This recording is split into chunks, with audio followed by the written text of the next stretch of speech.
tin kan ve chi ne lem achu ai mizo player se tu nai chu an tlap ne to ni ISL ani se engmo za na ma I League ani se engmo za na ma second division ani se player se chu kan nei coaching la ma hian kan claim tu khi ka ve chi na in coach pui ka chen on pa wala ro man dia sulen vai na so ma a chu tha to ni kan ti dia nge ni an ma dia khi ran nei le na an chang chia tu lai ni vai ka hu pui khop ma chu tha ka tu ma ti kon ama chu ro chu tha hi in chi lo in ron bo se la tu khop ma kon khat kon check dia ani hi zu chu se nang ni hetilaya nge ni MPL mo Intervillage event mo kan khatia coach tu zonai chuan khutilaya kun a set up ma taka zu on khan ama thiam na le a hriat sa pi alam pa khan khulai khami set up a system ina lo ke rakha zu zir be sela management la ma ni mo lesson plan si wa ni mo kha han ma hi so kan ring tu ba ama ko ka don kon ka sila zu sha ha ro tilam pam te chu ati da mo me ka ti fi tu in kan lui du ko ba kan football team club le kan team en ko da hi veng chua he le noi ko kan en ko lo me a kan en ko hi a bun to lo ni ko ve la chang ka se la poisa lo lu je la a to ba jan football club le league nga li ko ni se an mo chu players ani to chu players an mo ko chu chep chu chu tu ma da ma ko lo coach team ni an no pan lai zir ti ra poi mo je chu ke ni ai chu set ke ai chu chi nga thế tiếng la kan kai suai na na hi tam tak soi du ro ma ama ro chu foi na hi ni chun chu nang ma ni si on soi mai no in shia sa ka wangin di grassroots kan ti chan ti do khan in sport to ne la kha ro kala mi zo ma chu mi chu chuan kan ti pui na chuan an fo in khel to ken khan no pang in khel to ken khan coaching stretching lo ti ra ka a se pa ti kha ka ke ni jo kan man lo ma ti no kha stretching ka ti kha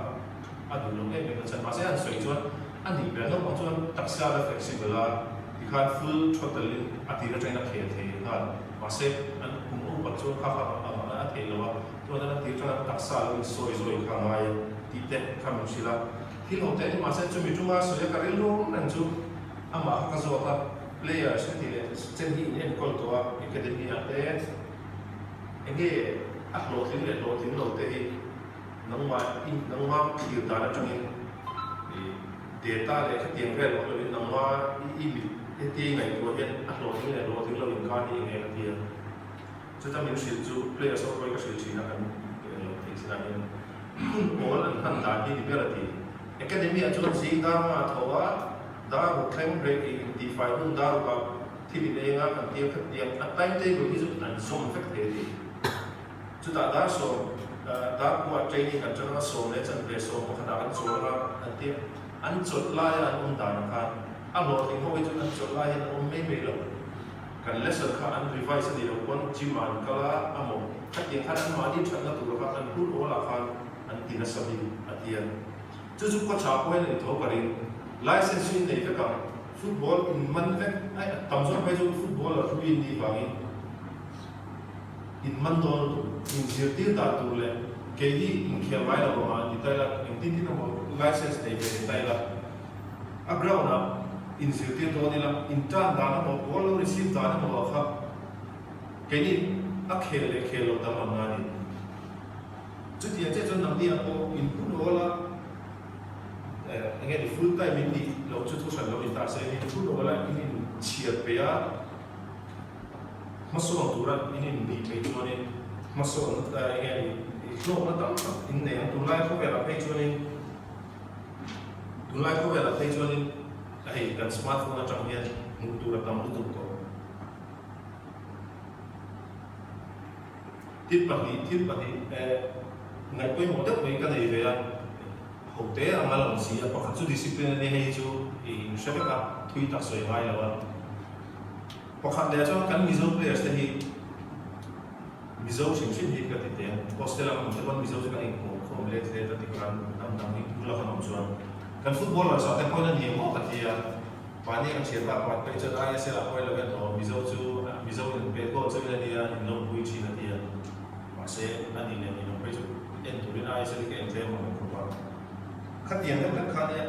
hết tại người trong hiện team spirit siêu tụi cho nó đi không team mình em coi cho tụi em bộ in co mà big thế mà nó cho team spirit nó chụp rồi hay gì cái này chỉ tiền nó đi ngay cái tiền tụi qua triển qua để cho India team mà nó hiện hay ai tầm đi cho ông tụi Mizo rồi này rồi hay ai tầm tụi đi chuyên đi mà lẽ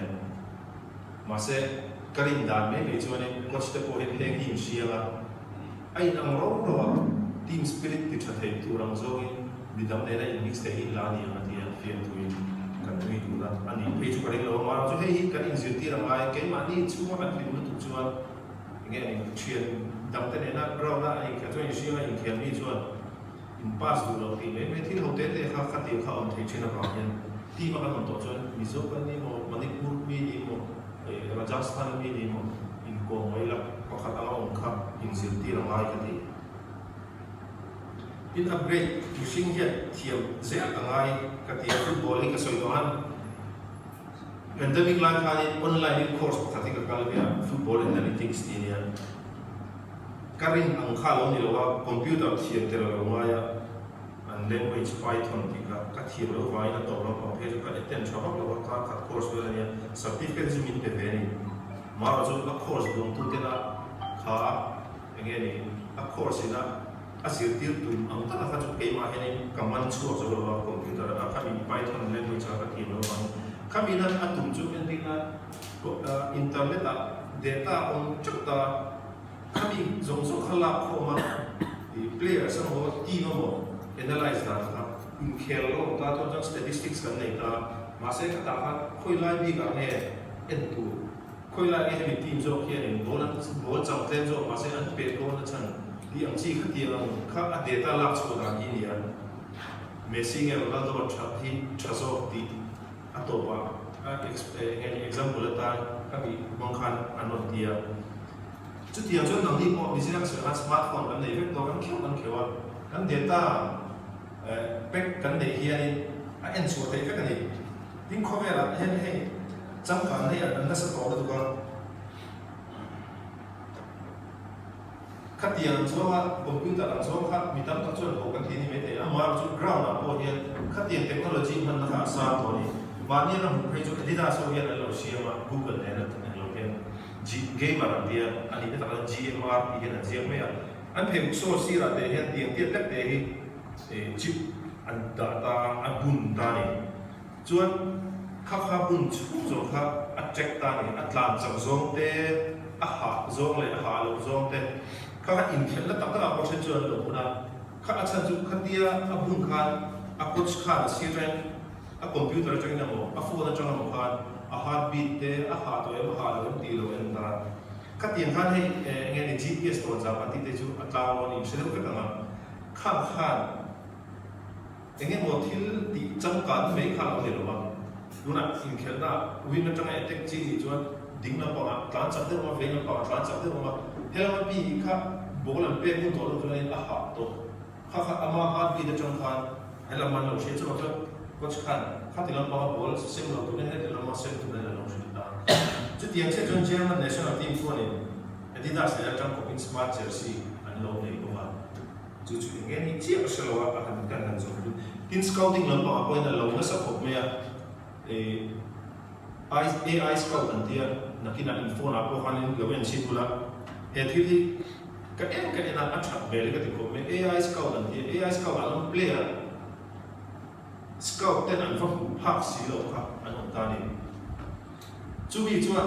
phone là AI scout tại account là xí mà anh video in làm tiền ta upload khỏi like thế speed thế turning thế agility tiếng song khác bây giờ khác rank cả lúc ta này chúng khá rank khác anh AI scout khan lo la ta chuan nakina scout amo team en ko tu te khan AI scout an ve khan an zong ta ni chuan an player tu zong lo an mo ang zong kha an en khan khami ta kha player kha long tai mi ni the AI scout bang tu ve tho club nei tu kha Delhi mi ni the kha khan an en anga an zong ni chuan ti kha ama account ni chang khan an India ma khatiang khan national team age group Chelsea le Burnley hian ton dia Premier League akwan AI scout ti le in simula khatiang kha om to khover he tiang ang hi kaso na sa to patin FIFA hi kan football attention khel na sa makdak mai ke koi ka khel na sa to me tun khem hian fa pali kan hi to ka fa da in chu phone computer hi heta point en ula in apps are FIFA 22 players potential ti app sawa chu FIFA game set chu electronic arts and EA chumi te chu ani khover hu sang sang an mi nuai ni chuang scout an ta te ni player song lo ena hemi ta chak zo physicality oma speed oma e skill kha ma an lo point an lo pe ta kha FIFA game mai an ta ni kan mi zo players te po hi an pe to ni ai sela khe ho chu lo in chin lo players potential an mi zo players te kha khovela computer database ya engeni players ranking pe ka so an accurate ball ni te andi ni chu khatiang khare coach kan ti chuan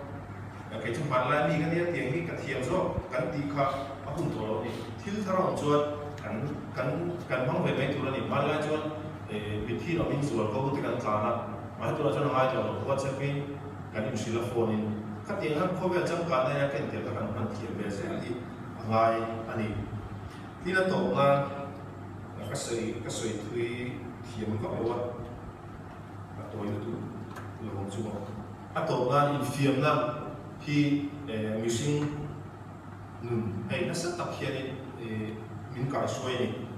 in fiam mi ka chu hai in fiam mi ni fe ka ringa tam zo ni chu chak lo du lo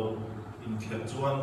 chak lo kan du lo wa a bi ka in fiam mi ya chuan kha mi competitive edge kha ma mi pa ngai in khen le mai le ina kan enge ni kan ban kan phar to no in fiam mi chuan te to lo chuan du chin sa ni sipaya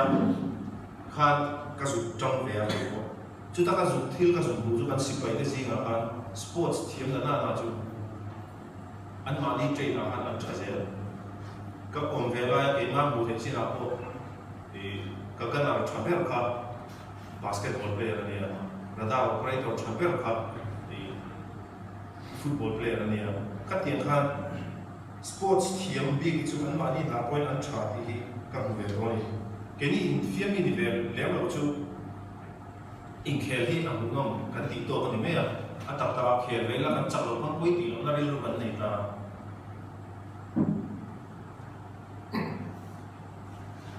in khel kan e le the apa mai in ne to pa mai ta ai chon chak lo tur zo ina an vale thalam te hi ke ni ang ta chu na ku zo ta ni chu mi ko ma chon ni thil po kha Champions League semi-final la Barcelona 9 Liverpool 3-0 in first leg and their second leg anon leg ka chung kha ka sei ve wa ka chan ba ni lo in kha game kha ka in to chona bu no ka bola ni tu na te point a replay ka le na a tactic zone mo technical zone chona ke ai ka sei na ki chho to a khami chung khan club khan nge ti biga Valverde khan nge ti sual ka ti zone ka sei thi lo wase khati Barcelona khati chezo ani lo ti chia ani chak tu nabil lu ne ya ron kheli wa ku tim khan nge khati me an lo ngam na chana ta ti hi thui ta soi tu rong ka sia anor fai pe ka khan kan na point han ti hi ni fo ni a chen chu ko nge ni har sat na ne ni au sum le pai ne ko na ko har sat na ne mi ro chang ron chor chok te a chen chu thing tla cha bel tu mu man ne lo ron kal te kham khan to pa chuan ke ma ni thum kan ho ti lo bi ai kata le kha hui ka chia tam lo ka chia le so ju football la pa ni ya root grid le kha bu how to watch football ti ka thil tu be me hi sia ka chu ta sia chu asa chong lo min mi zo chong in samaman da hi chi khat chi ong lo ati acha chu khat ti ang ge ma achak lo so kan dia khar sat na kan a oma khat ti na kan ta chu na thi tactic mo strategy mo technique lampang ni lo thek to kan chu hi ani top me ti chu football a intiril lo hi chuan an mai sa pe lo ma se team chung mung so kan ni lo cái này anh khép quy định cho rồi cái này anh kim anh chung mình rồi đi làm chuyện bao nhiêu cái tốt cho cái khác anh chắc anh tụi mình chung này tiền hiện thì đi cái điều try cái điều đó football là mấy điều cần nụ nào mà hiện chú mình cái suy tu đi sẽ thì hiểu không hiện thì try đi cái gì thì gì mà chúng mình tạm tập cho lúc đi có chẳng là cho ngày sáng này để cho nó khác với là thiết tạm tập suy tu cái chú ông in cái gì mà sẽ cái suy hành cái chú football là cái đủ mà anh suy á đủ khác này rồi tin hành suy đó có đi là cái ai cái tiếng nó hay xuyên thế là vàng hiện suy tu nhà vàng vậy em thì tin rồi anh có là bên đâu để tên lâu này có cái bên lâu chút đó tin thành workshop đây là này đó là vàng tu nãy ta trong khá suy thì tốt mình biết là thì kan football coach te football bằng ngay sang tu kan đi angin in chu chia thì mi tam zo in shel wa amar cho sia te hi chuan kan ngai tu em em cheu i kha tuan he ka soi wa tin ami malam ta point nang ma ni na pui in ne pui in ngai na mo in ta na trong kai na kan dei ni chuan em ti lak point in ta kai mo ra kan ti khan tu soi kan to ne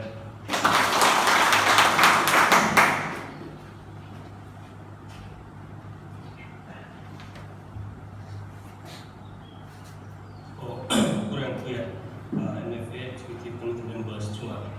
tu cale lomon kimani coach tan buat mason kina tu le mason kan mason tu ram zonga tu tham sila pai cuma tu suya cuma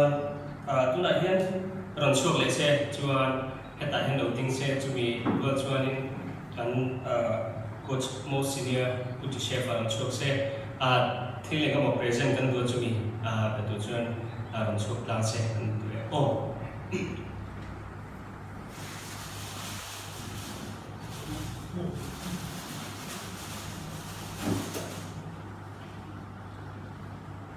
demi kan offside thì